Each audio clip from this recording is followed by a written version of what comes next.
अस्सलाम वालेकुम, मैं हूं अलीना शिगरी। इस्तांबुल में पाकिस्तान और अफगान तालिबान के दरमियान मुज़ाकरात आखिरी मरहले में दाखिल। अफगान तालिबान के साथ मुज़ाकरात क्या रुख इख्तियार करेंगे, ये अब भी एक बड़ा सवाल है।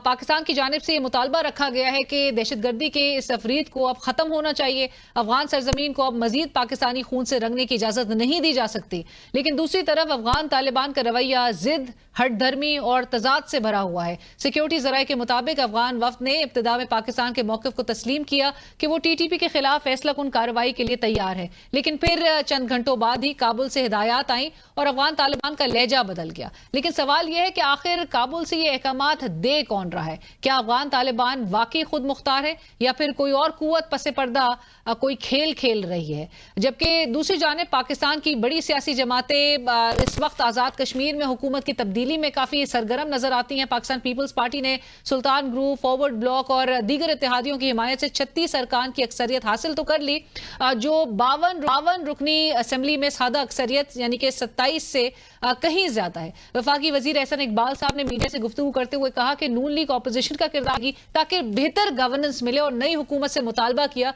कि जल्द मुनसफाना इंतखाबात कराए ताकि मुस्तहकम हुकूमत कायम हो जो कश्मीर को तरक्की की राह पर ले जाए।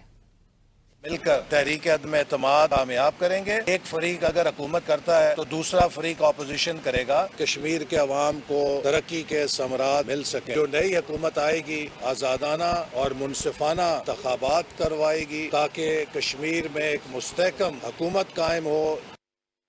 पाकिस्तान तहरीक इंसाफ के बानी इमरान खान की तवील कैद और मुकदमात समात के लिए मुकर्रर न होने के खिलाफ पाकिस्तान तहरीक इंसाफ के कारकुनान ने सुप्रीम कोर्ट के बाहर एहतजाजी मुजाहरा किया, जिसमें खैबर पख्तूनख्वा के वजीर आला सोहेल आफरीदी साहब ने भी शिरकत की, जहां पर उनका कहना था कि 26वीं आईनी तरमीम के जरिए हमारी अदालतों को मफलूज किया गया। बाद अज़ां वजीर आला खैबर पख्तूनख्वा सोहेल आफरीदी साहब आज फिर इमरान खान साहब से मुलाकात के लिए अडियाला जेल पहुंचे, क्योंकि उनका लिस्ट पर नाम भी मौजूद था। ताहम उनकी मुलाकात नहीं करवाई गई। उन्होंने इमरान खान से मुलाकात न करवाने पर तौहीन अदालत की पिटीशन दायर करने का ऐलान किया। सोहेल आफरीदी साहब कहते हैं कि 3 जजेस की हुकूमतदूली हुई है, देखते हैं कि वो तौहीन अदालत की कार्रवाई करते हैं कि नहीं। जनाब इमरान खान साहब की तरफ से जब भी कॉल आई, चाहे नवंबर हो, दिसंबर हो, एक दिन के नोटिस पे हो, हम बिल्कुल तैयार हैं। 3 जजेस की हुकूमतदूली हुई है। कंटेम्प्ट ऑफ कोर्ट हम देखते हैं कि वो लगाते हैं कि नहीं। जिस दिन इंसाफ होगा तो इमरान खान साहब आधे घंटे में जेल से बाहर होंगे। दूसरी जानिब इमरान खान साहब की हमशीरा डॉक्टर उज़मा की आज इमरान खान साहब से मुलाकात हुई और इमरान खान साहब का पैगाम रिले करते हुए उन्होंने कहा कि सोहेल आफरीदी अपनी मर्जी से टीम चुन सकते हैं और काबीना तश्कील दे सकते हैं। मजीद इमरान खान साहब ने हिदायत की कि पार्टी से मुतालिक तमाम पैगामात पार्टी के सेक्रेटरी जनरल सलमान अकरम राजा साहब के जरिए पहुंचाए जाएं ताकि किसी किस्म की कंफ्यूजन पैदा ना हो।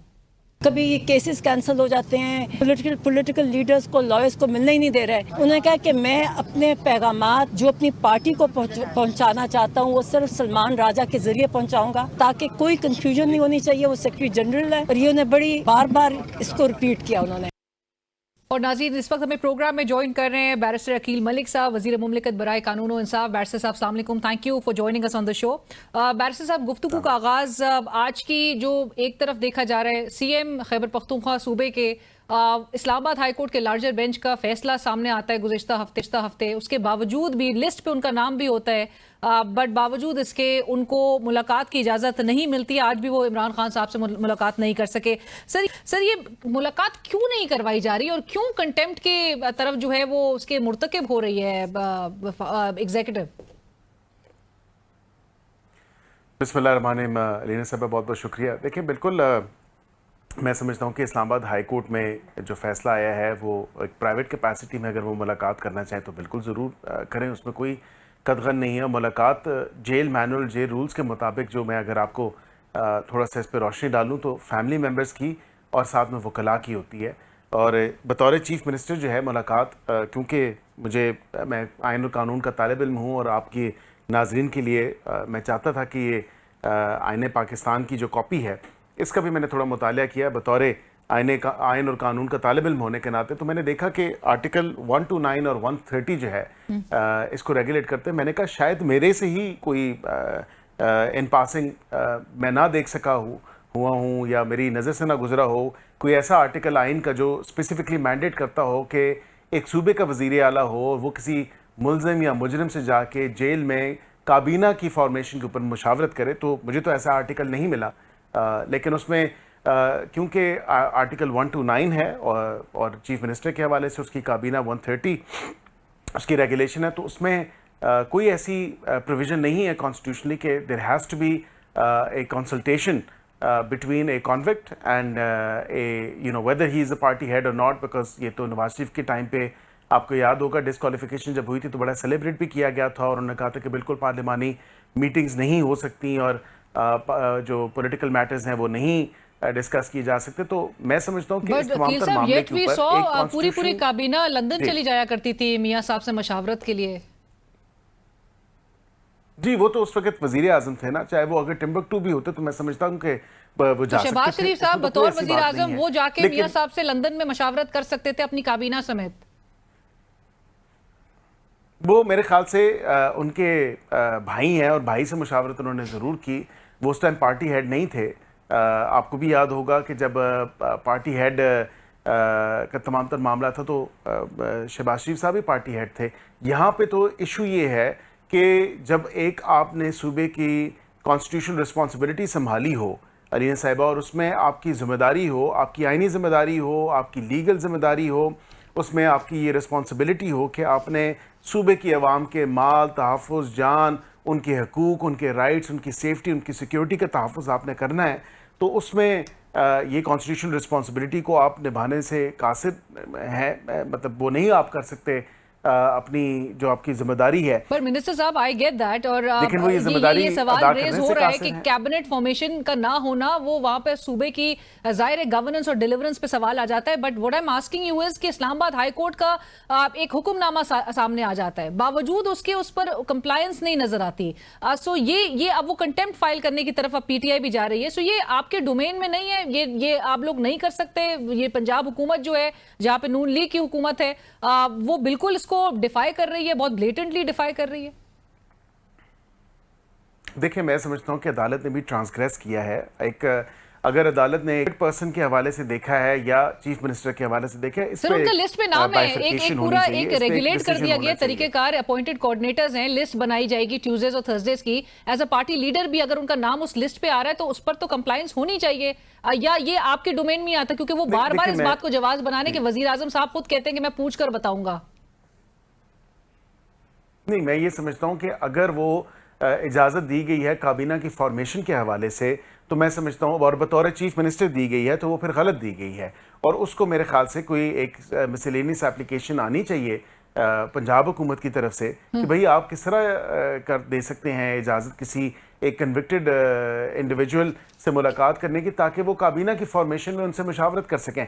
हाँ, ये ज़रूर हो सकता है कि अगर वो प्राइवेट कैपेसिटी में जाके मुलाकात करना चाहें और काबीना की कोई डिस्कशन ना हो तो बिल्कुल मुलाकात कर सकते हैं, उसमें तो कोई कदगन नहीं है। इमरान खान साहब, अब जो कन्वे मैसेज हो जाएगा जेल से तो उसके अकॉर्डिंगली ही वो अपनी कैबिनेट फॉर्मेशन की तरफ चले जाएंगे। उस पर भी एतराज होगा कि जेल से जो भी पैगाम आएगा कि वो अपनी स्वाबदीद से कैबिनेट बनाएंगे, क्योंकि राणा साहब ने तो पहले ही कह दिया था कि ये इलीगल होगी अगर उनके अहकामात के मुताबिक काबीना बनाई गई। देखिए, मैं इस पे इतनी निटी ग्रिटीज़ में नहीं जाऊंगा। बिल्कुल उनके अगर अहकामात आते हैं, ये इस्तकाक जो है ये वज़ीर आला का इस्तकाक है। मेरा सिर्फ और सिर्फ जो इशू है वो ये है कि कंसल्टेशन जिस हवाले से की जा रही है और जिस इशू पे की जा रही है, आप खुद एक रिस्पॉन्सिबिलिटी होल्ड करते हैं, आप खुद बना सकते हैं।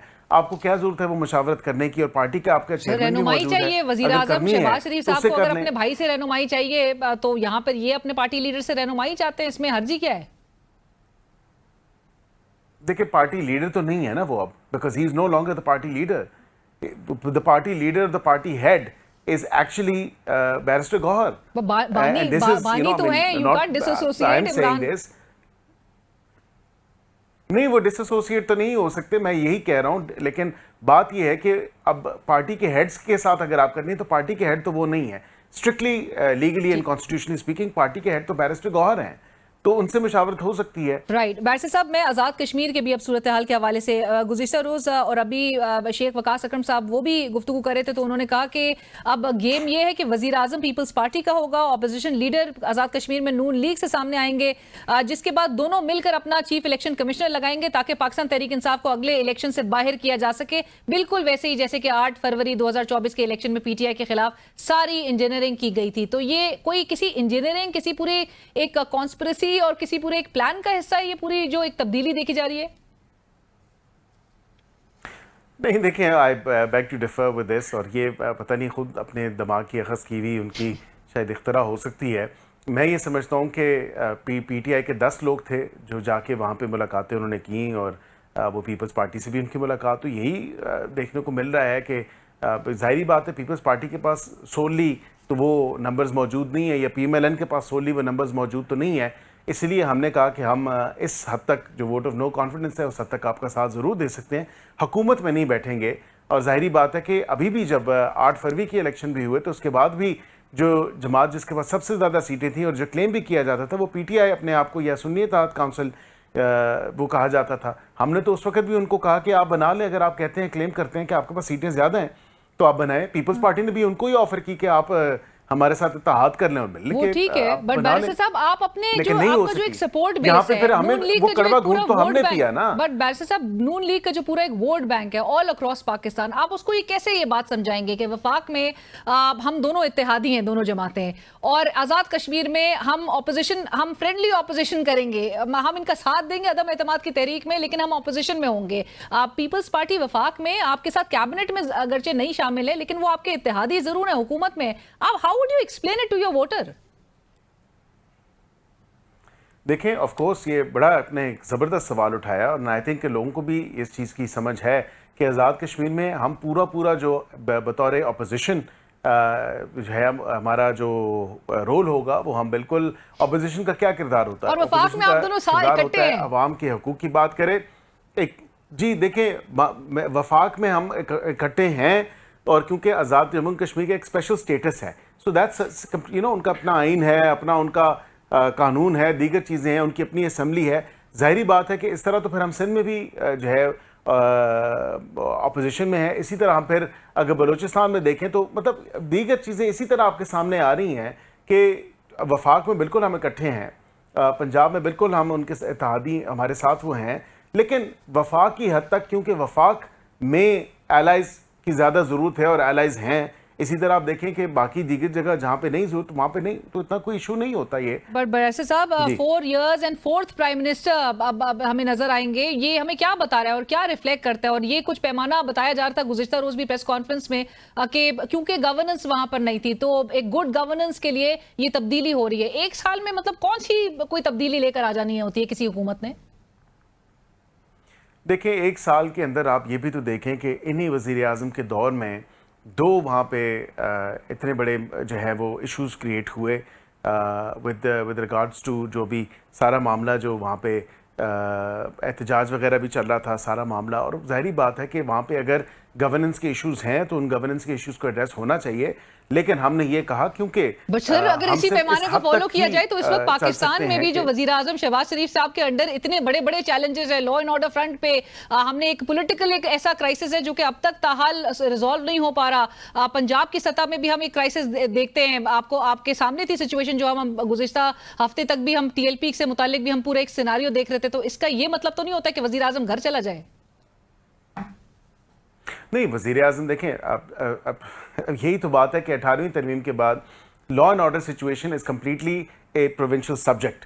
अब यहाँ पे अब हमें ये कहा जाए कि वफाक से बैठ के जो है हम लॉ एंड ऑर्डर सिचुएशन, हाँ बिल्कुल with certain obviously bilateral relations, जिस तरह आप जो अफ़गानिस्तान की सिचुएशन है उस हवाले से या दीगर जो मामलात हैं उस हवाले से वो हम बिल्कुल हमने देखना होता है, हमने चीज़ें जो हैं उस पर भी फोकस रखना होता है। और वफाक मिल के ही तमाम तर मामलात करती है सूबों के साथ, और इसमें कोई ऐसी बात नहीं है। लॉ एंड ऑर्डर की सिचुएशन जो है प्योरली एक फेडरल सब्जेक्ट नहीं है या प्योरली एक प्रोविंशियल सब्जेक्ट नहीं है, ज़्यादातर प्रोविंस की जिम्मेदारी होती है लॉ एंड ऑर्डर सिचुएशन को या उस सब्जेक्ट को करना, लेकिन वफाक की जहाँ जरूरत पड़ती है वफाक वहाँ पे पहुँचती भी है। और यही बात आपसे वैसे खैबर पख्तूनख्वा की हुकूमत भी यही मुतालबा कर रही है कि प्रोविंस को हैंडल करने दें लॉ एंड ऑर्डर सिचुएशन को। देखिए, खैबर पख्तूनख्वा में फिल वक्त जो सिचुएशन है वहाँ पे तो अभी तो ऑलरेडी एक चौथा राउंड चल रहा है मुज़ाकरात का, और जो मीडिएशन चल रही है इस्तांबुल में उस हवाले से, क्योंकि वो तो एक बड़ा पोरस बॉर्डर शेयर करते हैं अफगानिस्तान के साथ, और वो ये कहते हैं और उन्हीं की ये इंसिस्टेंस थी कि मुज़ाकरात होने चाहिए और ये एक्शन नहीं होना चाहिए and so on so fourth. तो मुज़ाकरात तो मेरे ख्याल से पाकिस्तान जिस क्लैरिटी के साथ मुज़ाकरात में गया है और purely on the basis of the fact कि जो एक पोरस बॉर्डर शेयर होता है और केपी में सबसे ज़्यादा जो है दहशतगर्दी के वाक़यात हो रहे हैं और अफ़गान सरजमीन, अफ़गान सॉइल इस्तेमाल होती है, वहाँ पे जो ग्रुप्स ऑपरेट कर रहे हैं वो इस्तेमाल होते हैं, उनकी पुष्टपनाही की जाती है। और सबसे ज़्यादा सफ़र कौन कर रहा है? केपी की अवाम। केपी के सूबे की जो गवर्नेंस के इश्यूज हैं वो एक साइड पे, लेकिन वहाँ पे जो हुकूमत है जिस जमात की, वहाँ पे जो हुकूमत में लोग हैं वो भी ये सवाल नहीं उठाते। वो कहते हैं मुज़ाकरात करें। अब मुज़ाकरात के लिए जब हो रहे हैं तो वहाँ पे मुज़ाकरात का क्या आउटकम निकलता है is yet to be scene.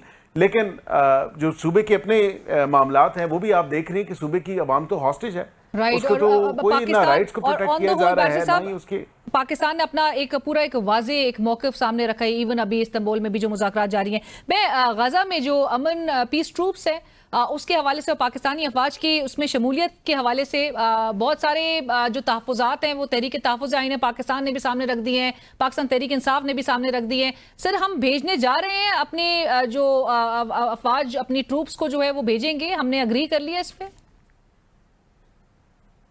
देखिए, इस पर कोई हतमी फैसला नहीं हुआ और मैं आपको ये मेरी ज़ाती राय है, मैं समझता हूँ कि इस तमाम तर मामले के ऊपर कि ये पाकिस्तान के लिए एक सादत होगी कि पाकिस्तान जो हमारा किबला अव्वल है वहाँ पे बिल्कुल गज़ा के जो लोग हैं, जो फ़लस्तीनी हमारे भाई हैं, बहन हैं, क्योंकि हमारी फ़र्स्ट एंड फॉरमोस्ट प्रायोरिटी इस पूरे पीस प्रोसेस में यही थी, जो एग्रीमेंट भी हुआ कि उनकी नस्ल कुशी जो है, उनका जो जेनोसाइड है उसको फिल फॉर रुकना चाहिए। और अल्हम्दुलिल्लाह पाकिस्तान में उसने एक लीडिंग रोल अदा किया और 8 मुस्लिम ममालिक के साथ मिल के हमने अल्हम्दुलिल्लाह वो पॉसिबल किया कि ये जो दोनों इतराफ़ से जो मामला था और बिलखुसूस जो नस्ल कुशी की जा रही थी, जेनोसाइड किया जा रहा था फ़लस्तीनियों का, बच्चों का, औरतों का, बुज़ुर्गों का, बूढ़ों का, तो वो कम अज़ कम रुका। और अब अगर उसमें कोई भी अगर मुल्क और उसमें कोई इस्लामी ममालिक, ये 8 ममालिक में से अगर जिसमें पाकिस्तान भी उसका हिस्सा है, अगर उसका पार्ट बनता है तो मैं समझता हूँ ये हमारे लिए खुशनसीबी की बात है, क्योंकि हम अपने फ़लस्तीनी भाइयों और बहनों का तहफ़्फ़ुज़, उनकी सेफ्टी, उनकी सिक्योरिटी जो है, अगर हमें ये मौका मिलता है तो हमें बिल्कुल करनी चाहिए। एब्सोल्युटली। बैरिस्टर साहब, जाते जाते मैं बल्कि बड़ा इंपॉर्टेंट है ये और जो कि डेवलपमेंट्स नज़र आ रही हैं, आपको पता है कि पाकिस्तान के एक यूट्यूबर को चंद हफ्ते कबल अरेस्ट किया गया और जो इंकशाफात सामने आ रहे हैं वो काफ़ी अलार्मिंग है। जो साइबर क्राइम की रोकथाम के लिए इदारा बनाया गया, national cyber crime investigation agency, उसके 9 अफसरान जो हैं वो उनके ऊपर बाकायदा अब एक FIR दर्ज हो चुकी है। इल्ज़ामात हैं कि उन्होंने करोड़ों रुपए जो हैं उसकी रिश्वत ली है। एक अब्यूज़ ऑफ पावर की एलिगेशन लगाई जा रही है, इलीगल डिटेंशन की हवाले से बात की जा रही है और एलिगेशन आयद किए जा रहे हैं। ये हमें क्या बता रहा है? और ये इन अफसरान के हवाले से ये भी बताया जा रहा है कि वो गायब रहे हैं। हेबियस भी फाइल हो चुकी थी, लेकिन उसके बावजूद भी ये अब तक तयन नहीं किया जा सकता कि उनको किसने उठाया, वो किधर हैं, क्योंकि आज भी उनसे वकील ने यही कहा कि उनसे मुलाकात नहीं हो सकी। सो ये हमें क्या बता रहे हैं बैरिस्टर साहब, कैसे लोगों को हम अपॉइंट करते हैं एक इदारा और इदारे जो कि एक साइबर क्राइम की रोकथाम के लिए बनाया गया था? देखिए अलीना साहिबा, बात यह है कि जब ये इदारा बनाया गया NCCIA, तो इसमें जो FIA का साइबर क्राइम विंग था या साइबर क्राइम सर्कल था, उसके ही जो ऑलरेडी एग्जिस्टिंग लोग थे वो उसमें जम हुए और जो इन्वेस्टिगेटिंग ऑफिसर्स थे या जो इन्वेस्टिगेशन के या उसके दफ्तर में या उस विंग के अंदर जो लोग थे वही उसमें जम हुए। मैं समझता हूँ बिल्कुल उनकी कैपेसिटी बिल्डिंग होनी चाहिए, उनकी ट्रेनिंग्स होनी चाहिए, इनको स्क्रीन आउट करना चाहिए, इनकी स्क्रीनिंग भी होनी चाहिए इस तमाम तर मामले के हवाले से, और इनको सेंसिटाइज भी करना चाहिए। ये बिल्कुल जो मामला जिस तरह आपने बयान किया, अगर ये हुआ है तो बिल्कुल उनको आइन और कानून के मुताबिक इसके रिप्रिकॉशंस भी बेयर करने पड़ेंगे और बिल्कुल उसका खमियाजा भी भुगतना पड़ेगा अगर उन्होंने कानून अपने हाथों में लिया और कानून का और गलत इस्तेमाल अगर करते हुए उन्होंने किसी को हिरासा किया तो बिल्कुल उनके खिलाफ एक्शन होगा। Already there is an investigation that's ongoing. Thank you so much barrister साहब, बहुत शुक्रिया आपके वक्त का। Thank you for joining us. Barrister Malik साहब इस वक्त हमसे गुफ्तगू गए थे, वजीर मुमलिकत बराए कानून और इंसाफ। और इसी के साथ ही बढ़ेंगे एक ब्रेक की तरफ, हमारे साथ रहिए।